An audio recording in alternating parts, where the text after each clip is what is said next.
স্বাধীনতা, গণতন্ত্র, নারী শিক্ষা সহ দেশ গঠনে সার্বিক অবদানের জন্য সাবেক প্রধানমন্ত্রী বেগম খালেদা জিয়াকে মরণোত্তর স্বাধীনতা পুরস্কার 2026 প্রদান করলেন প্রধানমন্ত্রী তারেক রহমান। খালেদা জিয়ার পক্ষে তার নাতনি জাইমা রহমান পুরস্কার গ্রহণ করেছেন। বিকেলে 4টার দিকে রাজধানী ওসমানী স্মৃতি মিলনায়তনে স্বাধীনতা পদক দেওয়া শুরু করেন প্রধানমন্ত্রী। খালেদা জিয়া ছাড়াও জাতীয় পর্যায়ে গৌরবোজ্জ্বল ও কৃতিত্বপূর্ণ অবদানের স্বীকৃতিস্বরূপ দেশে আরও 14 জন বিশিষ্ট ব্যক্তিকে এই পদক দেওয়া হয়। এর মধ্যে মুক্তিযুদ্ধে বিশেষ অবদান রাখায় মেজর মোহাম্মদ আব্দুল জলিলকে মরণোত্তর, বিজ্ঞান ও প্রযুক্তিতে অধ্যাপক জহুরুল করিম, সাহিত্যে আশরাফ সিদ্দিকীকে মরণোত্তর, সংস্কৃতিতে হানিফ সংকেত এবং বশির আহমেদকে মরণোত্তর পুরস্কার দেওয়া হয়।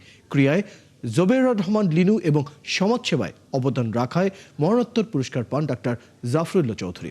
এছাড়াও বিশেষ অবদানের স্বীকৃতি হিসেবে 5 প্রতিষ্ঠানকে রাষ্ট্রীয় পুরস্কার স্বাধীনতা পদক দেওয়া হয়। এর আগে প্রধানমন্ত্রী তারেক রহমান সচিবালয় থেকে হেঁটে ওসমানী মিলনায়তনে যান।